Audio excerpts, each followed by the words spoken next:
বন্ধুসকল নমস্কাৰ। বিশেষ এটা কথা কওঁ বুলি আপোনালোকক এই ভিডিঅ'টো বনালো। যেহেতু বৰ্তমান এটা নতুন হেক আহিছে, যি নেকি আপোনাৰ বেংকৰ একাউণ্ট খালী কৰি দিয়াৰ এটা নতুন কৌশল আহিছে। যেহেতু বৰ্তমান আমি সকলোৱে এটা সজাগ হৈ পৰিলোঁ, আমি সচেতন হলোঁ যে আমি কাকো অচিনাকি ফোন কল বা যিকোনো লিংকত আমি ক্লিক নকৰোঁ আৰু আমি OTP নপঠিয়াওঁ কোনো অচিনাকি মানুহক, বা যিকোনো লিংকত আমি ক্লিক নকৰোঁ। সেইবিলাক জেনেৰেল কথা হৈ পৰিলে এতিয়া। মানে আমি সেইবিলাক কথা আমাক বেংকেও ধুনীয়াকৈ বুজাই থাকে আৰু আমি সেইবিলাক ফলো কৰি আহিছোঁ। আৰু কিন্তু বৰ্তমান হেকাৰবিলাক দিনক দিনে ইমানেই আৰু চতুৰ হৈ গৈ আছে ৰাইজক ঠগিবৰ কাৰণে, যে সিহঁতে আৰু নতুন নতুন কৌশল উদ্ভাৱন কৰি আছে। সেয়েহে আপোনালোকক যিটো এতিয়া লাষ্ট বৰ্তমান হেক চলি আছে, সেয়া হৈছে আপোনাক এনেধৰণৰ হয় সম্পূৰ্ণ এটা প্লানিঙত, যে আপোনালৈ একপি ফটো আহিব। সেই ফটো হয়তো এগৰাকী ছোৱালীৰ হ'ব পাৰে, যিকোনো এগৰাকী মহিলাৰ হ'ব পাৰে। আৰু সিহঁতে ফোন কৰি ক'ব আপোনাক যে আপোনাৰ নাম এড্ৰেছ সম্পূৰ্ণ সিহঁতৰ লগত থাকে, কিন্তু সেইটো কেনেকৈ পায় সেইটো আকৌ সাধাৰণ কথা। যেনেকৈ আপুনি যেনিবা যিকোনো অনলাইনৰ পৰা যিকোনো বস্তু এটা অৰ্ডাৰ দিলে, ফ্লিপকাৰ্ট, এমেজন আদিৰ পৰা বিভিন্ন ধৰণৰ প্লেটফৰ্মৰ পৰা আমি অৰ্ডাৰ দিওঁ। আৰু কিছুমান এনেকুৱা হেক আছে, এডছ চলি থাকে ফেচবুকত। যেতিয়া ফেচবুকটো অন কৰে, দেখুৱাব তাত বাজাজ ফাইনেন্স বা ফ্লিপকাৰ্ট, এমেজন ছেম একেই সেই তাত কি বুলি কয়, এইবিলাক এডছবিলাক চলি থাকে। যেনেকৈ ফ্লিপকাৰ্ট $1 বিলিয়ন, এতিয়া বৰ্তমান ফেষ্টিভেল চলি আছে। এতিয়া দিৱালীৰ ফেষ্টিভেল চলি আছে। অলপ আগতে দুৰ্গা পূজাৰ ফেষ্টিভেল যিটো $1 বিলিয়ন চলি আছিলে। আৰু তাত কি হয়, আইফোন বোলে 3,000 টকাতে 3,500 টকাতে দি আছে, তেনেকৈ বুলি পেলাই এডছ চলি থাকে। আৰু তাত মানুহবিলাকে কি কৰে নাজানি নুবুজি, 3,500 টকাত ইমান লাখ টকীয়া আইফোন যদিহে অফাৰ পাইছোঁ, নাইবা বোলে বিভিন্ন ধৰণৰ মহিলাসকলৰ কাৰণে ধুনীয়া ধুনীয়া কাপোৰ কানি বা বিভিন্ন ধৰণৰ মোবাইল, যেনেকৈ মটৰলাই হওক, ভিভ'ই হওক, চেমচাং হওক, এনেকুৱা লিখীয়া কিছুমান কোম্পানী এডছ চলি থাকে। সেইবিলাক প্ৰায় হেকাৰে চলায়। আৰু তেতিয়া কি হয়, তাত আমি নজনা নুবুজা এচামে কি কৰে, ক্লিক কৰি দিয়ে আৰু সেই অফাৰটো সঁচাকৈ হয় বুলি পেলাই ল'বলৈ চেষ্টা কৰে আৰু অৰ্ডাৰ দি দিয়ে। আৰু তেতিয়া কি হয়, বস্তুটো আহে, নোহোৱা নহয়, কিন্তু তাত বহুতে ভুক্তভোগী। পাৰ্চেলটো আহিব, কিন্তু তাত কাগজ বা কিবা এটা পাৰফিউম এনেকৈ দি পঠিয়াই দিয়ে।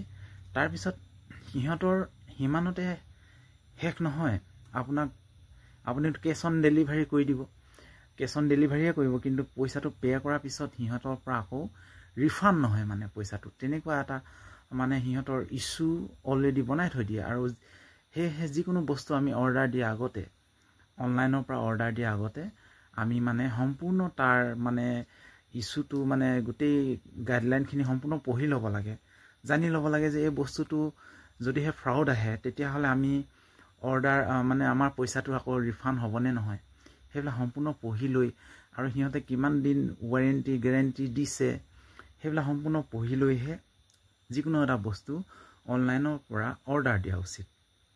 এতিয়া কথা হ'ল কি, সিহঁতে তেনেকৈ এডছবিলাক কিয় চলায়? এডছবিলাক চলাৰ এইটোৱে কাৰণ যে আপোনাৰ সম্পূৰ্ণ এড্ৰেছ, আপোনাৰ ঠিকনা, আপোনাৰ নাম, এইবিলাক কালেক্ট কৰা সিহঁতৰ একোটা এড্ৰেছ। ইয়াৰ উপৰিও বিভিন্ন ধৰণৰ গেমৰ এপ চলি আছে। সেই গেমৰ এপবিলাকত আপুনি ইনষ্টল কৰাৰ লগে লগে, আৰু লোনৰ এপ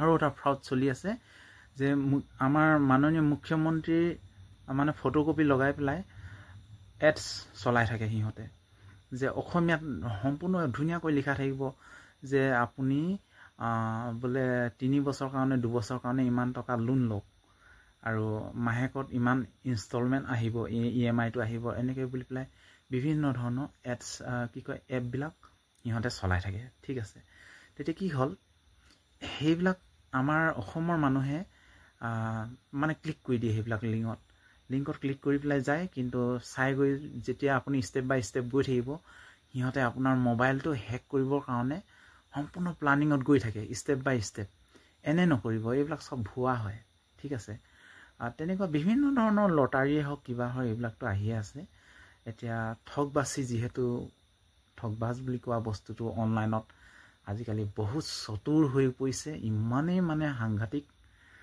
মানে চুৰ বৰ্তমান অনলাইনত ঠগিবিলাক যিটো চলি আছে যিটো নেকি অল্পবিদ্যা ভয়ংকৰ বুলি কথা ৰাখা আছে যে সেয়েহে আপোনালোকে এতিয়া কেৱল মানে লিংকত ক্লিক তো কৰিব নালাগে বস ইমানতে কিন্তু আজিকালি মানে সমাপ্তি হোৱা নাই আজিকালি কি কৈছে যে মই আকৌ পুনৰ মেইন কথালৈ যাব ওলাইছো যে আপোনাক হোৱাটছআপত একপি ফটো পঠিয়াব আৰু ফটো কপি মানে এটা এপ্লিকেশ্যন হেতু লিংক হয় ঠিক আছে তেতিয়া কি হ'ব আপুনি হে ফটোকপি ডাউনলোড কৰিব তেতিয়া প্ৰথম কথা হ'ল কি সিহঁতে আপোনালৈ ফোন কৰিব যে ক'ব যে আপোনাৰ কোনোবা আত্মীয় হয় নেকি যে চিনি পায় নেকি ইয়াত এনেকৈ মানে বাইপাছত বা অমুকত মানে এক্সিডেণ্ট হৈ পৰি আছে ঠিক আছে আপুনি এই ফটোকপি চাওক আপোনাৰ হোৱাটছআপত একপি ফটো পঠিয়াইছোঁ এই মহিলাগৰাকী বা এই ব্যক্তিজন আপুনি যদি চিনি পায় তেতিয়াহ'লে কল কৰিব নেপালেও কল কৰিব এনেকৈ বুলি কৈ দিব আৰু আপুনি ডাউনলোড কৰি চাব তাৰপিছত সেই ফটোকপিটো আপুনি নিশ্চয় চিনি নেপায় সেই ব্যক্তিজনক আৰু আপুনি কল বেক কৰিব লগে লগে এইটোতো মই চিনি নাপাওঁ বুলি বাট আপুনি কল কৰিব সিহঁতে ৰিচিভ কৰিব আৰু আপুনি আপোনাৰ ভইচটো ট্ৰেক কৰে সিহঁতে আপুনি কেৱল হেল্ল' ৰিচিভ কৰিছেনে এই ব্যক্তিগৰাকী বা এই মহিলাগৰাকী মই চিনি নাপাওঁ মোৰ কোনো আত্মীয় নহয় তেনেকৈ বুলি আপুনি মাত্ৰ ভইচটোহে ক'ব আপুনি তেনেকৈ কওঁতে 7 ছেকেণ্ডত বা 10 ছেকেণ্ডৰ ভিতৰতে সিহঁতে আপোনাৰ পইচা একেবাৰে খালী কৰি দিব পাৰে তেনেকুৱা আজিকালি হেকাৰ ওলাইছে গতিকে ৰাইজসকল এই ইনফৰমেশ্যনখিনি আপোনালোকক দিওঁ বুলি ভাবিলোঁ গুৰুত্বপূৰ্ণ ইনফৰমেশ্যন বুলি আৰু যিসকলে জানে সেইসকলে আপোনাৰ যি ঘৰুৱা মানুহ বন্ধুসকলক যাতে বুজাই দিয়ে যেন আৰু যিসকলে নাজানে সেইসকলৰ কাৰণে মই ইম্পৰ্টেণ্ট এই মেছেজটো বুলি ভাবোঁ গতিকে শ্বেয়াৰ কৰে যেন ধন্যবাদ